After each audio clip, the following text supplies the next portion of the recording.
Hi, my name is Darren Joseph from HCJ.tax, and we're the team that seeks to demystify that sometimes confusing world of international tax. And today, we have the honor and privilege of having another conversation with Mark. Mark, would you like to introduce yourself? I'm Mark Morris. I'm based in Zurich. I've been here for nearly 30 years, and I've exclusively devoted myself to automatic exchange of information since the year 2000. And I've been consultant to the EU Commission, the EU Parliament, the OECD regarding automatic exchange, as well as consulting for Tax Justice Network and various other parties. And I would say today, after 25 years, I'm the only person in the entire world that is promoting structures in 4 or 5 different territories that nobody seems to touch. But we'll go through those territories today. Fantastic. Right. So in a previous video, or actually in a few previous videos, you mentioned the Falkland Islands, which of course has a colorful history for those that know their history. But why do you think it's ideal for international wealth planning, though? Well, the reasons pretty much follow St. Helena. It's not known. They do have a few foreigners, but that's to do with the oil business there. Right. I guess that's why Argentina wants the Malvinas, because of the oil, not because of the sheep.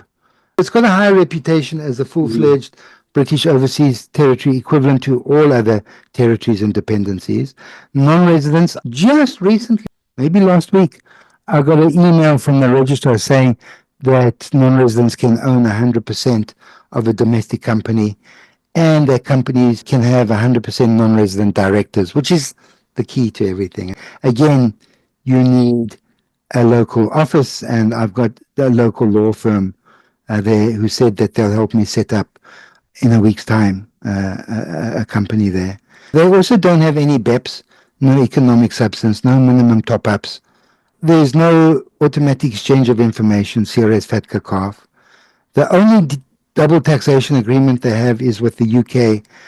But if a trustee is using their corporation and the trustee is in another jurisdiction, such as Svalbard, etc., the UK doesn't have any double taxation agreement with the trustee's jurisdiction, so no questions on demand can be asked.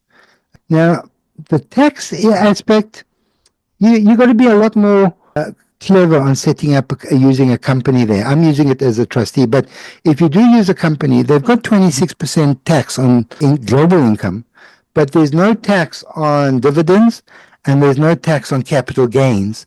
So if you're buying and selling shares, there's no tax. If you hold an underlying investment entity and then pass the dividends up there, then there's no tax. So that's almost as good as territorial tax only. Because other income is subject to 26% tax, you get a TIN. So it's not regarded or doesn't have a reputation as a tax haven. Again, I would say this is a high reputation British overseas territory. It also follows the UK laws on beneficial owners of trustee-owned companies. And so the person of significant control is the terminology they use, is only the trustee, not the settler, which is or the beneficiaries. And it's quick and simple to incorporate. Also, once you know who to contact, what to say, it's a few days, and it's a little more expensive because you're using a lawyer, but the government costs are virtually free. It is interesting. That's quite interesting. And I think the key point that I want to take away from that is the idea of getting a TIN. The days of these so-called tax havens, they seem to be numbered, these zero tax jurisdictions. I've got banks in Hong Kong, Singapore, that are telling my Chinese clients, take your BVI company and adios. BVI, which is supposed to, Right. And in terms of company formation, do you need to submit business plans? Do you need to submit? No, there's a paragraph. You say, what is your business going to do? So you keep it pretty generic. Like if you open up a company in Switzerland, you just say, we're going to do business, we're going to consult with small enterprises, and we're going to, and then you add some extra thing. We might do property development or something like that. As long as you got 4 lines to describe what you're going to do. fantastic. So it's not a so-called tax haven, and the onboarding process isn't painful, because it can be quite painful with some of these other jurisdictions. I forgot to mention this. Yeah. When I went to St. Helena, they said, oh, you can just email us your due diligence, which is the most basic, your utility bill less than 3 months, your passport. Yeah. Right. I don't think there's anything else, okay? They didn't even ask for tax residence certificate. But I had everything there, because I do these things all over the world. So I had the driver's license, I had the tax certificate, etc.